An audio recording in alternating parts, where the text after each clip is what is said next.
স্বরাষ্ট্রমন্ত্রী সালাউদ্দিন আহমেদের নির্দেশে সারা দেশে চাঁদাবাজ নির্মূলে পক্ষপাতমুক্ত তালিকা তৈরির কাজ চলছে এবং তালিকা ধরে শিগগিরই অভিযান শুরু হবে।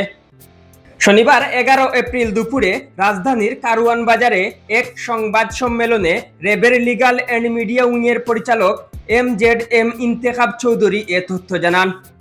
সংবাদ সম্মেলনে চাঁদাবাজি সহ বেশ কয়েকটি চাঞ্চল্যকর ঘটনার চিত্র তুলে ধরা হয়, যার মধ্যে গত 48 ঘন্টায় চট্টগ্রাম ও নারায়ণগঞ্জ সহ বিভিন্ন স্থানে অভিযান চালিয়ে অস্ত্রধারী সন্ত্রাসী, মানব পাচারকারী ও মাদক ব্যবসায়ী সহ বেশ কয়েকজনকে গ্রেপ্তার করা হয়েছে।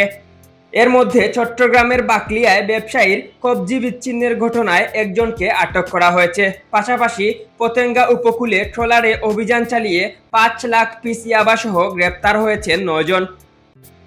অবশেষে র্যাব ঘোষণা করল, স্বরাষ্ট্রমন্ত্রী সালাউদ্দিন আহমেদের নির্দেশে সারা দেশে অপরাধ নির্মূলে তালিকা তৈরি করছে এবং শিগগিরই অভিযান পরিচালনা করবে।